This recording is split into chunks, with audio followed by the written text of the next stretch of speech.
El 15 de mayo del año 1895, Eduardo Turral, misionero británico en León, escribió lo siguiente: hemos viajado al pueblo de Toral de los Guzmanes en León a predicar el Evangelio. Explicamos que el propósito de nuestra visita no era la de pelearnos con el cura y sus doctrinas, sino de predicar el Evangelio de la gracia de Dios. Predicamos varias noches y la gente escuchó con gozo. Hemos plantado una buena semilla donde antes había cizaña y espinos.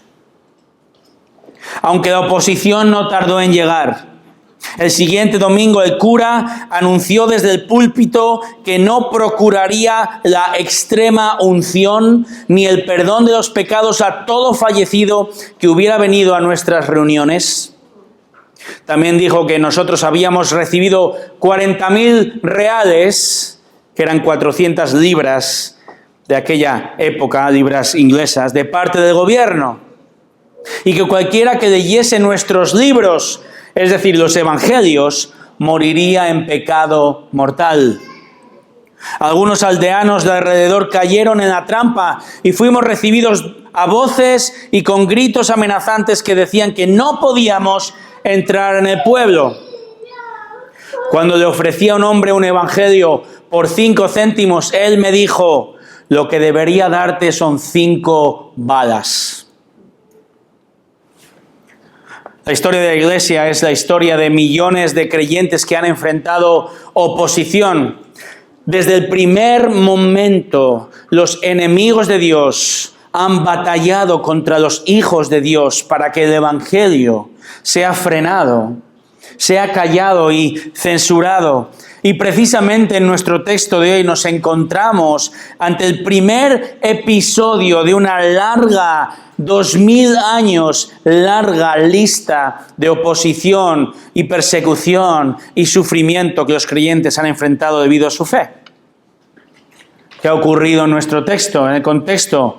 Recordamos, un cojo ha sido sanado milagrosamente por Cristo y los apóstoles Pedro y Juan aprovechan la oportunidad y proclaman el evangelio de salvación en Cristo en el templo ante miles de judíos. Y debido a esta audacia, los problemas llegan. Y en esta mañana, en este texto, vamos a ver 5 observaciones desde nuestro texto en Hechos 4, del 1 al 33. 5 observaciones, al 31, perdón. 5 observaciones que muestran cómo confrontar la oposición piadosamente. Observemos cómo los apóstoles y la iglesia en Jerusalén van a confrontar la oposición piadosamente y que esto nos aliente a hablar de Cristo con valor. Fijémonos, la primera observación es la siguiente. La oposición empieza por hacer lo bueno. Por hacer lo bueno. Versículos 1 al 4. Leed conmigo. Mientras ellos hablaban al pueblo, se les echaron encima los sacerdotes, el capitán de la guardia del templo y los saduceos. Indignados porque enseñaban al pueblo y anunciaban en Jesús la resurrección de entre los muertos, les echaron mano y los pusieron en la cárcel hasta el día siguiente, pues ya era tarde. Pero muchos de los que habían oído el mensaje creyeron, llegando el número de hombres como a 5.000. Lucas, el autor, dice que los líderes judíos estaban, dice el texto, indignados, profundamente resentidos, porque Pedro y Juan enseñaban y anuncian de la resurrección. Fíjate, la resurrección en Jesús de entre los muertos.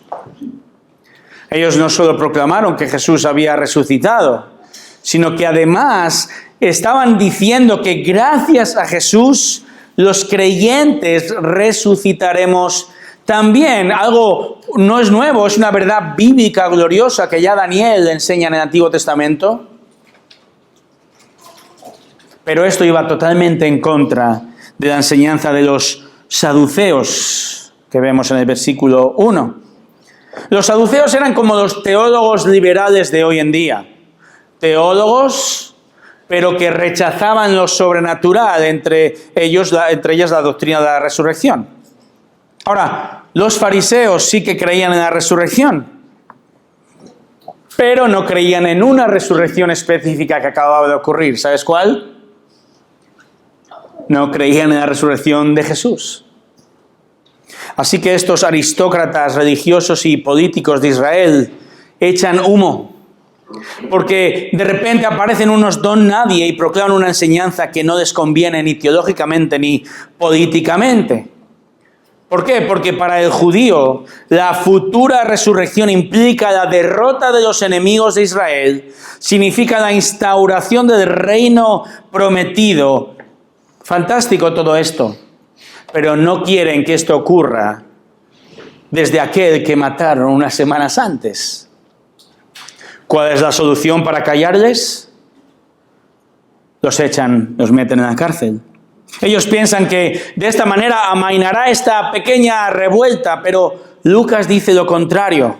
Dice que muchos que oyeron el sermón de Pedro creyeron. La iglesia de Jerusalén ahora cuenta con 5.000 hombres, 10.000 personas, quizá 12.000 personas en muy poco tiempo. Hermanos, la oposición puede encarcelar a cristianos y lo hace hoy en día, pero el evangelio no puede ser frenado ni encarcelado. Desde el principio el evangelio ha estado dando fruto constantemente y creciendo. La persecución de la iglesia no ha frenado el avance del evangelio y de la iglesia, sino todo lo contrario. Esta semana leía del avance de la iglesia en un país que está en boca de todos, llamado Irán. Hay datos que estiman que la iglesia en Irán se encuentra en los primeros puestos mundiales en cuanto a tasa de crecimiento. Algunos dicen que un 1,5%, el 1,5% de la población de Irán se consideran cristianos. Hermanos, la iglesia de Cristo ha encontrado y va a encontrar oposición. Es una promesa del Señor mismo. Si me persiguieron a mí, también os perseguirán a vosotros. Juan 15:20. Y esa oposición, ¿sabes cuándo comienza? Por hacer lo bueno. Pedro precisamente escribe en 1 Pedro 3:17, mejor padecer por hacer el bien, si así es la voluntad de Dios, que por hacer el mal. Oye, si vas a sufrir, que sea por hacer lo bueno, no lo malo. Y la iglesia puede y debe hacer muchas cosas buenas, pero ¿sabes qué es lo mejor que la iglesia hace? Proclamar a Cristo.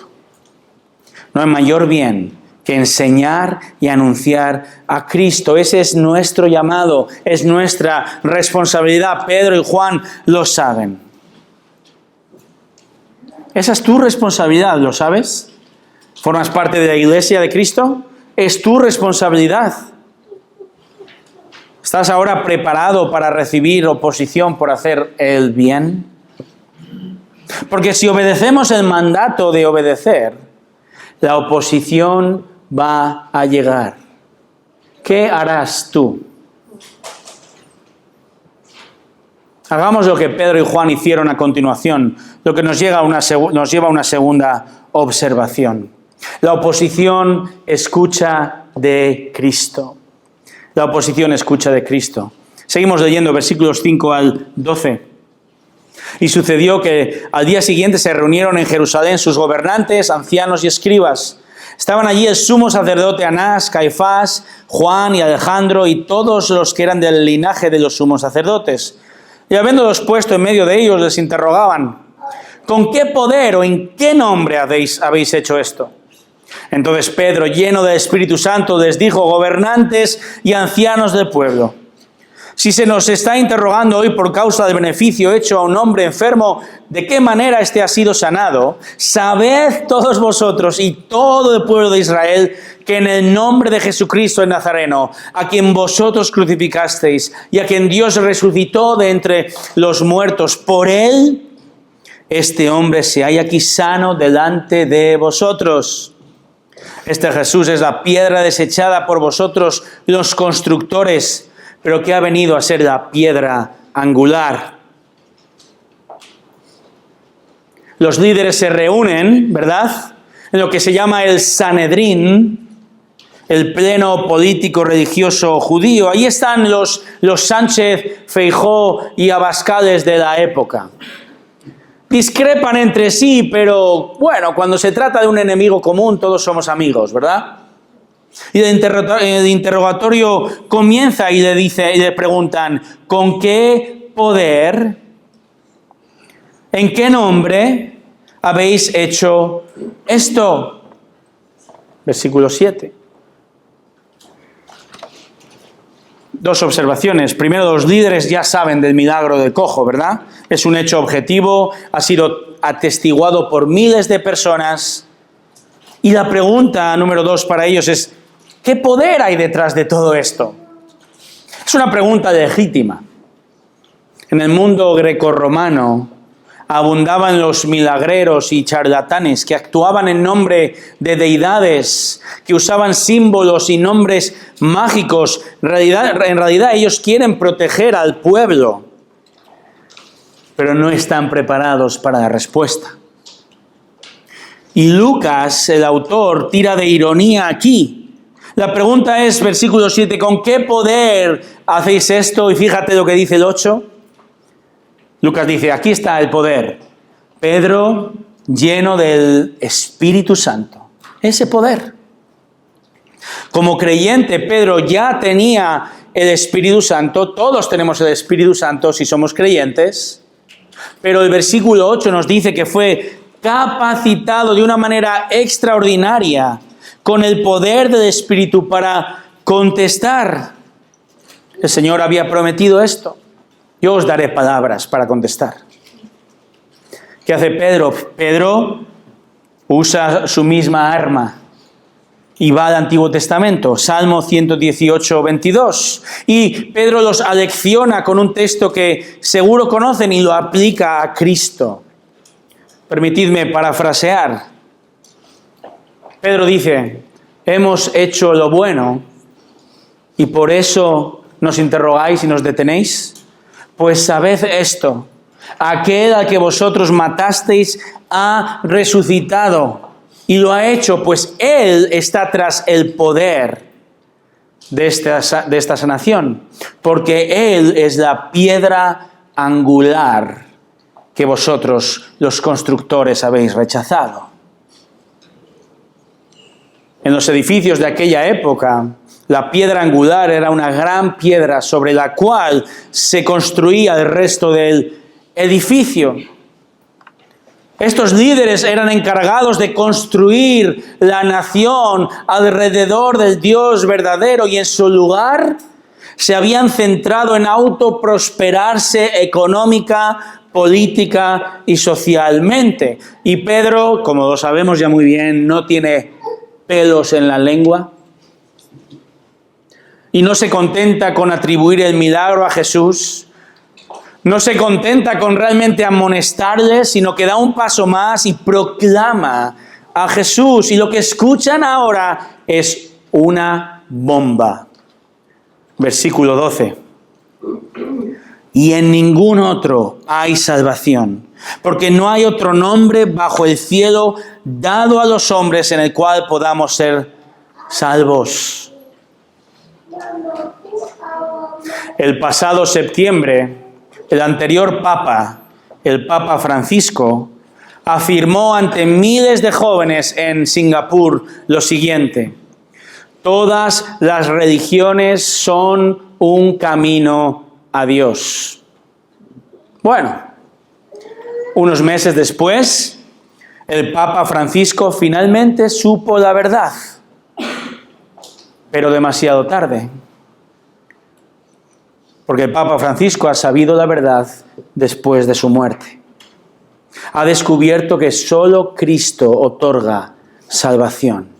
Que solo Cristo es el único camino a Dios, la única verdad que salva y la vida eterna con Dios. Y Pedro, que no es el primer papa, por cierto, que todo hay que decirlo, insinúa que los líderes de Israel están perdidos y necesitan salvación en Cristo. Fíjate, Pedro no entra en disputas teológicas, no. Pedro proclama a Cristo, porque sabe que la salvación se encuentra únicamente en la proclamación del Evangelio y en nada más. Estamos en un país de fútbol y ¿sabes lo que se dice? Esa máxima, la mejor defensa es un buen ataque. Aquí se cumple esta máxima. Qué tremenda lección vemos ante la oposición, ¿no crees? Fíjate, haz buenas obras y no hagas nada más y no pasará nada. Haz buenas obras y no va a pasar nada. Que la iglesia haga obra social, que la iglesia ayude al necesitado, que sea respetada por la sociedad y clame por los derechos de los ciudadanos. Bueno, nada de esto es malo per se. Pero si hacemos todo esto y nada más, no habrá oposición, te lo aseguro. Si el pastor Eduardo Turral hubiese construido la escuela que construyó, ayudado con la alfabetización que lo hizo, enseñó a los habitantes de la zona los hábitos de higiene que lo hizo, si hubiera hecho eso y nada más, hubiera sido un héroe de su tiempo. Pero ¿sabes qué? Él, Pedro, Juan y muchos otros hicieron todo eso y somos llamados a hacer todo eso y proclamar a Cristo, y entonces sí, recibiremos oposición. La palabra de Dios nos llama a hacer buenas obras, pero la mayor de ellas es proclamar el Evangelio. Y si lo hacemos, hermanos, si proclamas el Evangelio, abróchate el cinturón.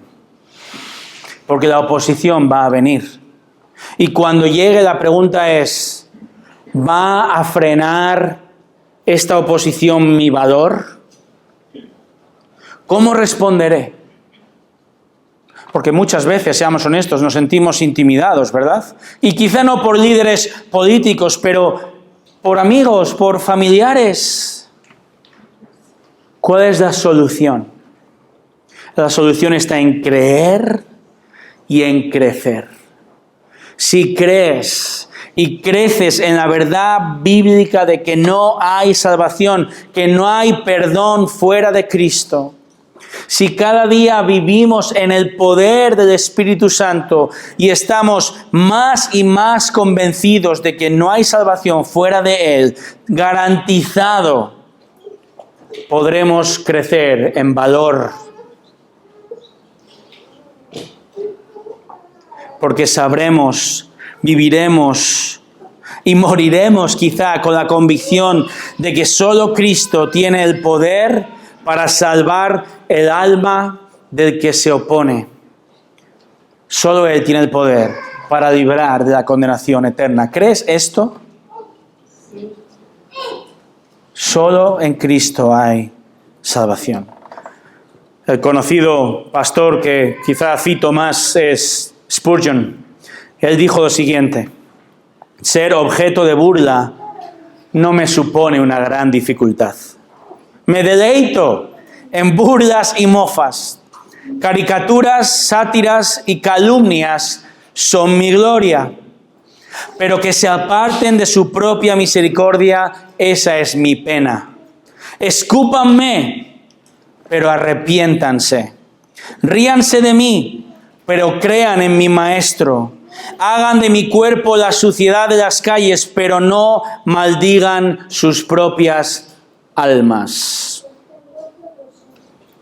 Crecer en nuestro amor por Cristo nos va a llevar a amar amarnos a nosotros mismos menos y amar más al prójimo, incluido el que se opone. Hermano, hermana, no ganes argumentos y discusiones. Proclama el Evangelio. Vuelve siempre al Evangelio. Que aquel que se opone escuche de Cristo. Y además, punto número 3, observación número 3, vea de Cristo. No solo proclamemos, sino que vean a Cristo en nosotros, lo cual nos lleva al tercer punto. Que la oposición evidencie una vida irreprochable. Que el que se opone vea que nuestra vida es intachable, irreprochable. Lee conmigo versículos 13 al 18. Al ver la confianza de Pedro y de Juan y dándose cuenta de que eran hombres sin letras y sin preparación, se maravillaban y reconocían que ellos habían estado con Jesús. Y viendo junto a ellos de pie al hombre que había sido sanado, no tenían nada que decir en su contra. Pero habiendo desordenado salir fuera del concilio, deliberaban entre sí diciendo: ¿qué haremos con estos hombres? Porque el hecho de que un milagro notable ha sido realizado por medio de ellos es evidente a todos los que viven en Jerusalén y no podemos negarlo. Mas a fin de que no se divulgue más entre el pueblo, amenacémosles para que no hablen más a hombre alguno en este nombre. Cuando los llamaron, les ordenaron no hablar ni enseñar en el nombre de Jesús. El Sanedrín está, dice el texto, maravillado. Y por fin reconocen que esa convicción y esa manera de hablar de Pedro y Juan es propia de los discípulos de Jesús. Por cierto, fíjate qué preciosa ilustración para nosotros. Que quien se opone pueda reconocer que tú has estado con Jesús. Versículo 13. Que aquel que se opone a ti vea que tú has estado con Jesús. Que tu manera de hablar, que tu ejemplo de vida transpire que estás diariamente con Cristo. Hermanos, este es el fundamento de una vida irreprochable.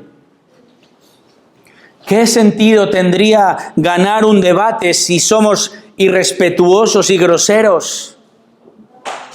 ¿Qué dirá esto de ti y de mí? ¿Qué dirá esto del que representamos, que es nuestro Señor Jesucristo? No son pocas las veces que he tenido que pedir perdón a mi esposa, a alguno de mis hijos, porque aún llevando razón, y casi siempre tengo razón, así entre tú y yo, pero aún llevando razón, aún ganando la discusión, he pecado de no ejercitar el amor y la paciencia de Cristo, quizá con mi tono de voz. Hermano, hermana, tú representas a Cristo. Representamos a Jesús ante nuestras amistades, ante nuestros hijos, ante la sociedad y también ante la oposición. Que nuestra vida evidencie a Cristo aún ante los enemigos. Déjale sin argumentos por tu estilo de vida. Que lo que decimos venga acompañado de cómo lo vivimos. Y si nos acusan, como vemos aquí, que sea por hacer lo bueno, no por hacer lo malo y nuestra hipocresía. Versículo 14, fíjate, aunque los líderes los despreciaban por no haber asistido a su seminario, digamos, no tienen nada objetivo para acusarlos, no tienen nada que decir en su contra. Tampoco tienen manera de contradecir que el milagro ha tenido lugar. Confiesan entre ellos, versículo 16, el milagro es evidente. No podemos negar este milagro. Y esto muestra, hermanos, el tremendo corazón endurecido, ciego que tienen. Muchos de ellos ya habían visto los milagros de Jesús en vivo y en directo. Muchos de ellos habían oído a Jesús proclamar el Evangelio en primera persona. La respuesta, Jesús mismo lo dijo, Juan 15:25, me odiaron sin causa. Le crucificaron. Y ahora, hermanos, Pedro y Juan y todos los siervos en 2000 años de historia, no somos mayores que nuestro Señor. Se repite la historia y se repite la profecía de Jesús. Si os odiaron a vosotros, así me odiaron a mí, os odiarán a vosotros. Un milagro objetivo. La respuesta de estos hombres es rechazo. Así que, cuando se acaban los argumentos, la oposición utiliza el miedo y la coacción. Versículo 17 dice, para que no se divulgue más entre el pueblo, amenacémosles para que no hablen. ¿Qué les ordenaron? ¿Les ordenaron dejar de hacer lo bueno? ¿Les ordenaron acaso no hacer milagros? No. Versículo 18. Les ordenan no hablar ni enseñar en el nombre de Jesús. ¿Qué aprendemos aquí? Aquí vemos, hermanos, que la oposición no es contra nosotros. No.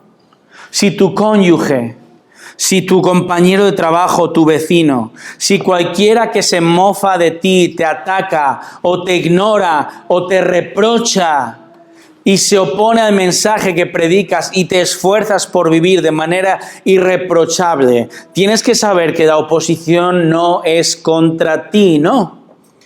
Es contra Cristo. De nuevo, los líderes judíos no les prohíben abrir una obra social. No, les prohíben hablar y enseñar en el nombre de Jesús. Les prohíben explicar quién es Jesús, qué significa su muerte en la cruz y cómo es posible que Dios le haya resucitado.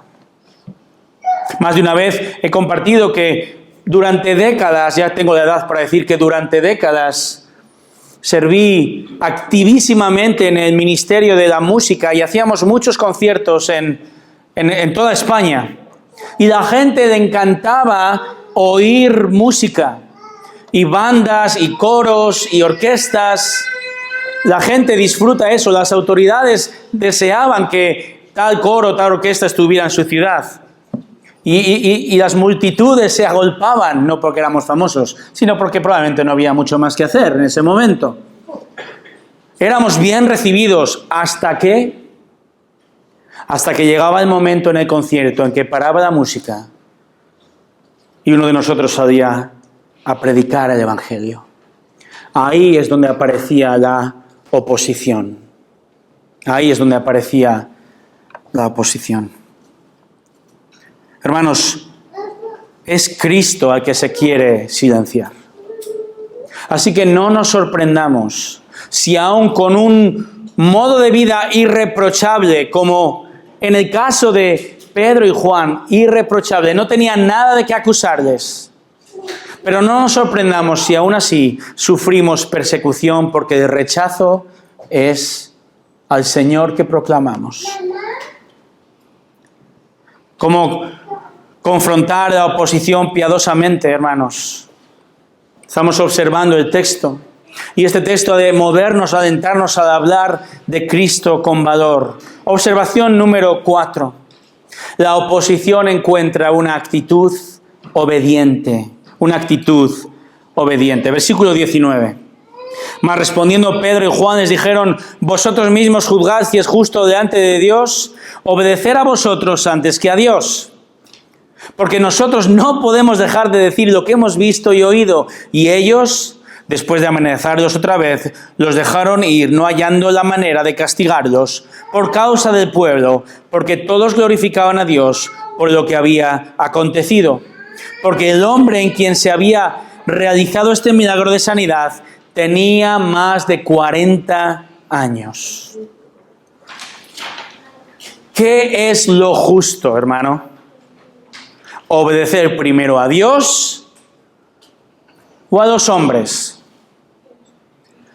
Pedro pone la pelota en el tejado del Sanedrín. No tienen escapatoria, ellos tienen que decir a Dios. Ahora, ¿cuál es la diferencia? Dios dijo a Pedro que hablase de Cristo. Ellos desobedecen a Dios rechazando a Cristo. Por cierto, fíjate bien, Pedro está siendo sumiso ahora mismo. Pedro está siendo sumiso ante la autoridad que tiene delante. Hermanos, la sumisión honra al Señor. La cobardía es otro cantar. Pedro es obediente ante la autoridad del Sanedrín, pero Pedro no es cobarde. De hecho, su pregunta implica que la decisión del Sanedrín de callarles no viene de Dios y realmente ellos se van a sentir insultados por esto. Querida iglesia, en el momento en que obedecer a la autoridad humana entra en conflicto con obedecer a Dios, ¿a quién obedecemos?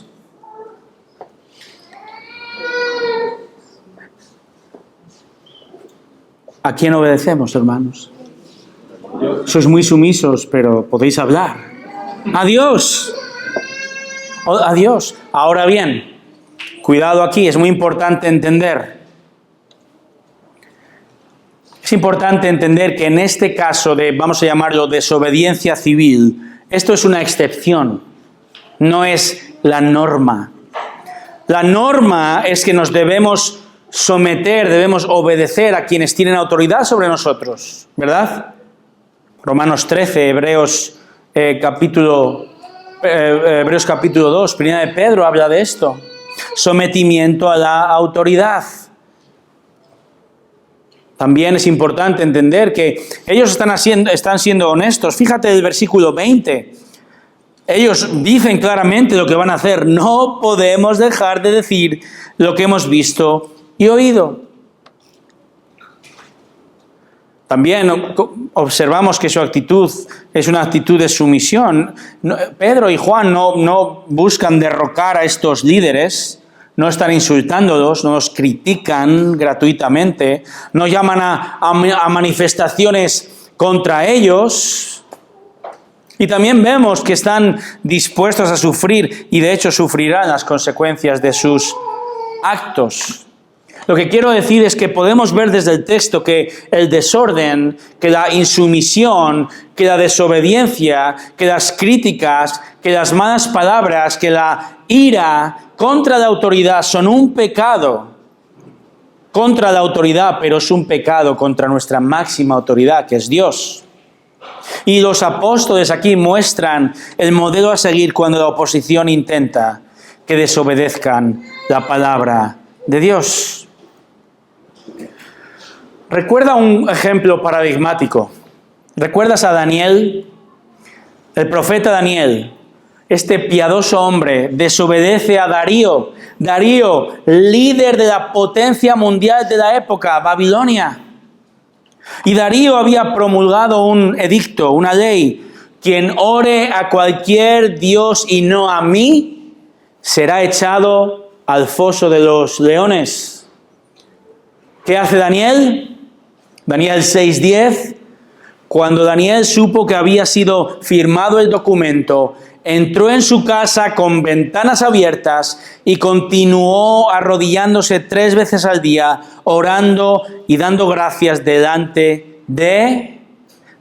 del único Dios.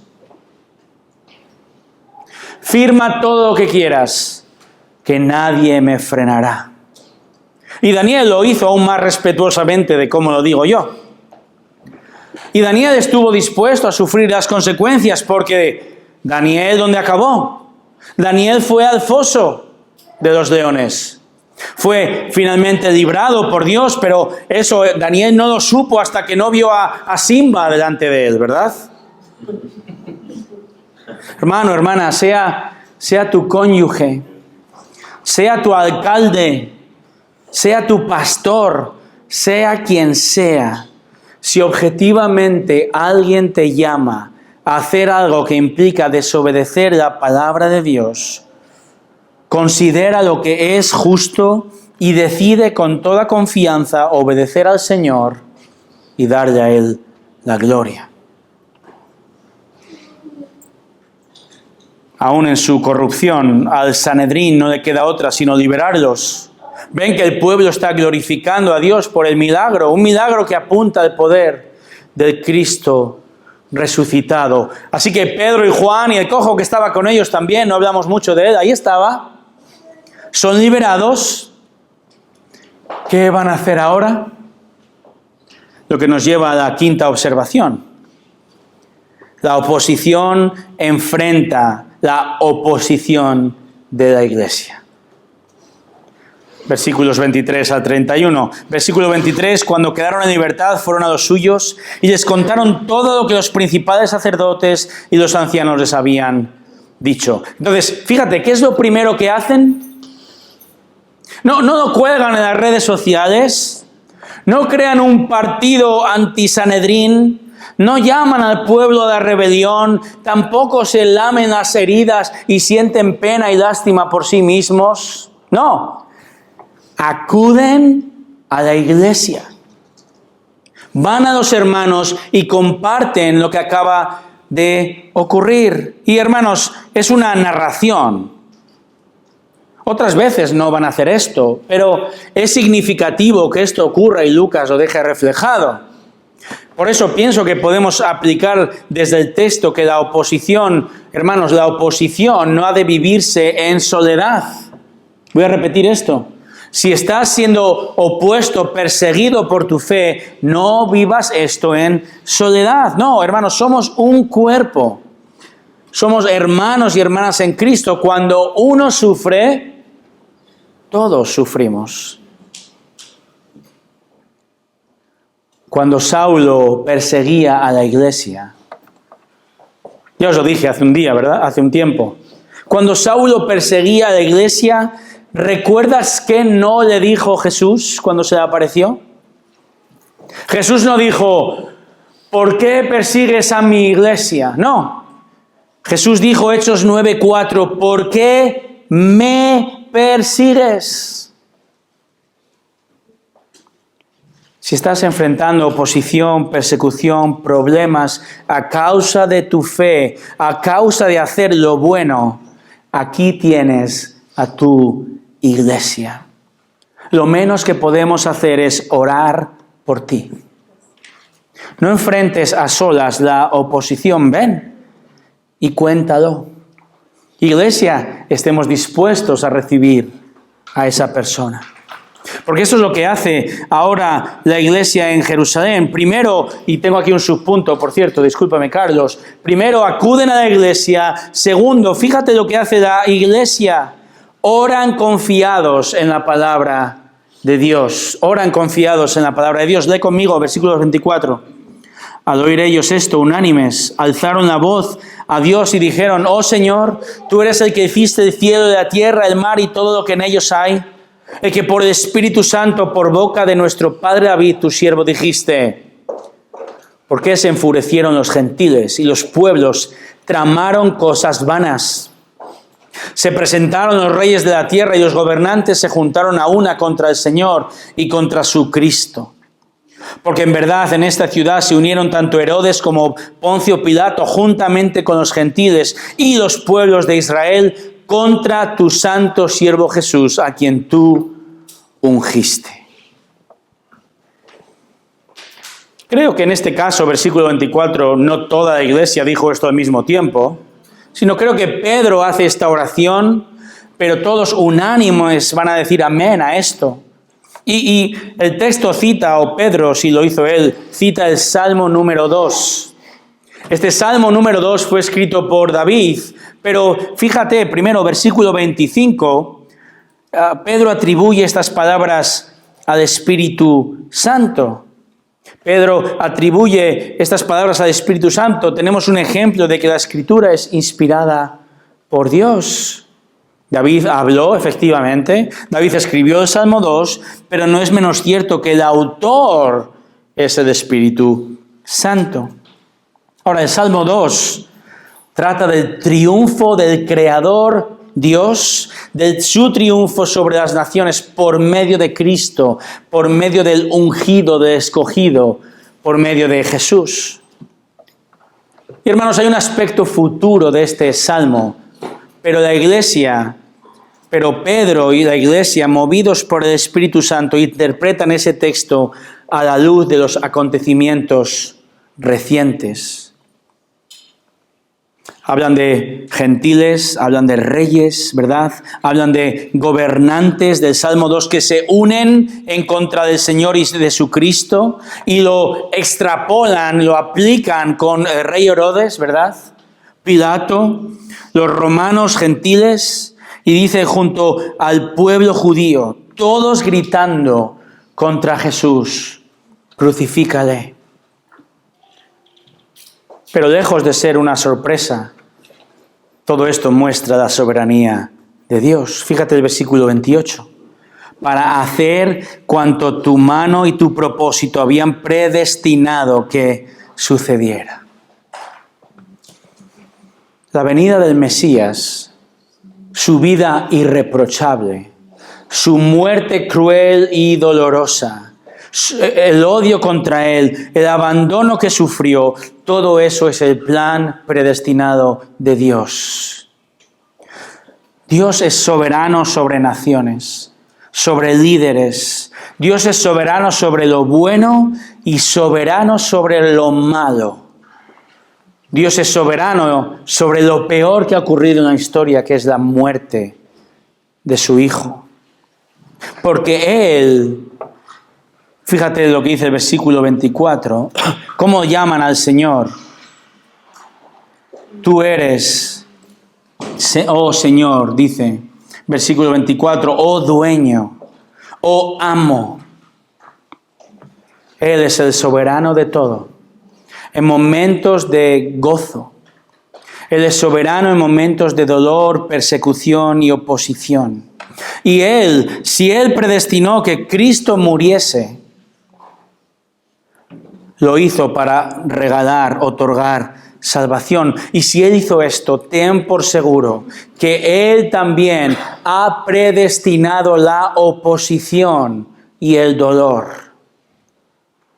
Pero tenlo por seguro, con confianza, de que ahora puedes enfrentarla, sabiendo que Él ha dado lo mejor que te ha podido dar, que es a su Hijo Jesús. Eso es lo que tienes que saber como creyente. ¿Estás sufriendo oposición? Recuerda que Él ha dado a su más precioso regalo para que tú hoy puedas sufrir la persecución y la oposición como Él manda. También déjame decirte esto, porque si tú no eres creyente, la solución no está en cómo enfrentes la oposición, porque también vas a tener oposición por muchas otras razones. Tu mayor problema y tu mayor oposición es Dios mismo. Esa sí que es una gran oposición. Y tu llamado hoy, en este instante, es a que abandones tu manera de vivir, te arrepientas, te conviertas, te gires, te vuelvas, que pases de enemigo a hijo de Dios, que aceptes su obra, su ofrecimiento de perdón. Si no, vas a tener una gran oposición eterna e inescapable. Hermanos, tenemos ante nosotros una tremenda oración.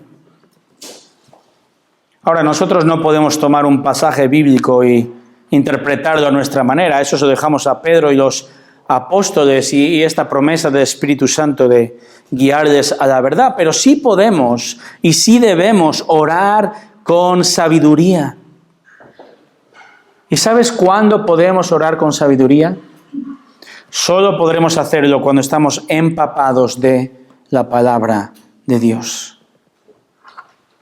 Si conocemos la palabra de Dios, podremos comprender bien los tiempos, las situaciones en las que nos encontramos. Podremos leer esa oposición con sabiduría desde la palabra de Dios, sabiendo primero que la oposición va a llegar, sabiendo que si seguimos a Cristo seremos atacados, sabiendo que los que quieran vivir piadosamente en Cristo serán perseguidos, 2 Timoteo 3:12, pero sabiendo todo esto, llenos de su palabra y comprendiendo cómo orar, confiados en que nuestro Dios es soberano sobre esa situación dolorosa.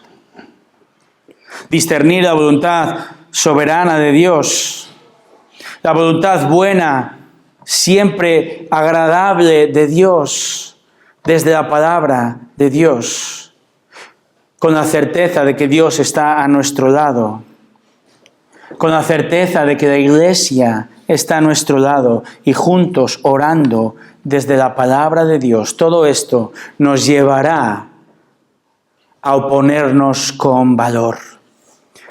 Es lo que vemos ahora en los versículos 29 y 31 y un tercer aspecto de esta sección. Cómo la iglesia se opone con valor. Fíjate lo que dice. Es sorprendente. Y ahora, Señor, considera sus amenazas y permite que tus siervos se escondan rápidamente. No, hablen tu palabra con toda confianza. Mientras extiendes tu mano para que se hagan curaciones, señales y prodigios mediante el nombre de tu santo siervo Jesús. Después que oraron, el lugar donde estaban reunidos tembló y todos fueron llenos del Espíritu Santo y hablaban la palabra de Dios con valor. Fíjate en la oración. No piden protección, piden valor. Piden hablar con confianza, con denuedo, con valor. Piden que Dios obre de manera sobrenatural y Dios responde con un sí. Un sí que, como leemos, hizo temblar el edificio de manera sobrenatural. Un sí que capacitó de nuevo y de manera excepcional a los creyentes. Fueron, dice el texto, llenos del Espíritu Santo, 31. Y a pesar de las órdenes y a pesar de las amenazas, versículo 31, hablaban continuamente la palabra de Dios con valor. Teológicamente diríamos, al que no quiere caldo, 2 tazas o 3, depende del dicho. La iglesia, hermanos, muestra su oposición hablando la palabra de Dios con valor. ¿Quieres ir a una manifestación pacífica por algún tema social? Somos libres de hacerlo, es legítimo dentro de la Constitución. Pero, hermanos, querida iglesia, la iglesia se opone a la oposición y nos oponemos como Dios manda, de manera piadosa, empapados de su palabra, discerniendo la voluntad soberana de Dios, buena, agradable y perfecta, y orando que se haga su voluntad. Y su voluntad siempre es que hablemos la palabra con valor. Quiero terminar con algunas aplicaciones. De hecho, los tengo puestas aquí. De nada. 4 aplicaciones. Número 1. Prepárate para la oposición. Pedro, Juan, el cojo, los apóstoles, la iglesia, Pablo, Spurgeon, Turral y muchos otros, miles. Damos gracias a Dios por ellos. Pero uno puede pensar erróneamente que solo grandes hombres y mujeres de la fe pueden afrontar la oposición de esta manera, y es un error. ¿Sabes cuándo empieza nuestra preparación ante la oposición? En tiempo de paz. Hoy empieza esa preparación. Cuando andas en el Espíritu, hoy. Es decir, cuando estamos leyendo, meditando, empapados, obedeciendo su palabra hoy. Cuando oramos a nuestro dueño y Señor hoy, entonces estaremos preparados mañana. 1 Pedro 3:5, hemos de estar siempre preparados para presentar defensa de nuestra esperanza. Preparémonos hoy como Dios manda y Él nos capacitará para enfrentar la oposición mañana. Número 2. Discierne la oposición. Discierne la oposición. Digo esto porque tengo que decirlo. Oposición no es que un hermano tiene una preferencia distinta a la tuya en temas como la música, en temas como la vestimenta o la política o etcétera, si da palmas o no da palmas en el culto. Eso no es oposición. La oposición no es tampoco que un hermano tiene un punto de vista distinto en temas bíblicos, vamos a llamarlos secundarios. No. La oposición tampoco es que tu hermano venga y amorosamente te corrija. Eso no es oposición. Cuidado en no crear opositores, enemigos demasiado rápido. Además, dice la palabra, en cuanto dependa de ti, debes de estar en paz con todos. Dicho esto, muchas veces será sencillo discernir quién se opone a tu fe, ¿no es cierto? Especialmente si tal oposición viene desde fuera, un extraño, el gobierno, etcétera, etcétera. Ahora, la cosa se complica cuando la oposición viene desde dentro. Cuando sutilmente surgen enemigos del Evangelio que salen de nosotros, como dice Juan, 1 Juan 2:19. Y tristemente hay que decir que demasiado a menudo los conflictos y la oposición ocurren más intensamente dentro, en el seno de la iglesia. El padre de la iglesia, Cipriano, en el siglo III, fíjate lo que dice. Es fácil estar alerta cuando el peligro es evidente. Uno puede armarse de valor para la lucha cuando el enemigo se muestra con sus verdaderos colores. Ahora, hay más necesidad de temer y cuidarse del enemigo cuando nos seduce con apariencias de paz y avanza sigilosamente. Cuidado. Hemos de discernir la oposición fuera, dentro y hay un más dentro todavía. Incluso cuando la oposición viene desde nuestra propia mente y corazón. Cuando, hermanos, en nuestra carnalidad permitimos el pecado, la duda, la desconfianza a su palabra, cuidado. Porque a menudo el mayor enemigo, la mayor batalla y la mayor oposición ocurre en una mente que no anda en el Espíritu. Y hemos de arrepentirnos. Y hemos de volver a pensar bíblicamente. Discierne la oposición. Número 3, ama a tu enemigo. Ama a tu enemigo. Las conocidas palabras del Señor Jesús en Lucas 6:27 son apropiadas. Amad a vuestros enemigos, haced bien a los que os aborrecen, bendecid a los que os maldicen, orad por los que os vituperan. Aplicables a nuestro texto, ¿verdad? Es decir, ante la oposición, ante el oponente, ¿cómo hemos de amarle? Bueno, quizá no quedemos a tomar unas tapas juntos, ¿verdad? Por ahí. Pero indudablemente la mejor manera de amar al que te persigue es haciendo el mejor bien posible con él y ella. Orar por esa persona y hablarle el Evangelio. ¿Hay alguna persona que te viene a la mente en este instante donde puedas aplicar este principio de amar a tu enemigo? De orar por esa persona y cuando tengas la oportunidad, hablar el Evangelio. Discierne este momento, discierne a esa persona, prepárate y cuando llegue la oportunidad, ama a esa persona con el Evangelio. Somos llamados, hermanos, a proclamar el Evangelio a toda persona. Esta semana leía una cita tremenda. Dice lo siguiente: que no podamos dejar de decir lo que Cristo ha hecho. Irónicamente, a los primeros creyentes se les debe ordenar que se callen, mientras que a muchos cristianos hoy se les debe ordenar que hablen. La iglesia existe para proclamar el Evangelio a todo enemigo de Dios. Cuarto y última aplicación: vive dispuesto a sufrir las consecuencias. Pedro y Juan han sido liberados, pero no os preocupéis, la oposición está un capítulo por delante.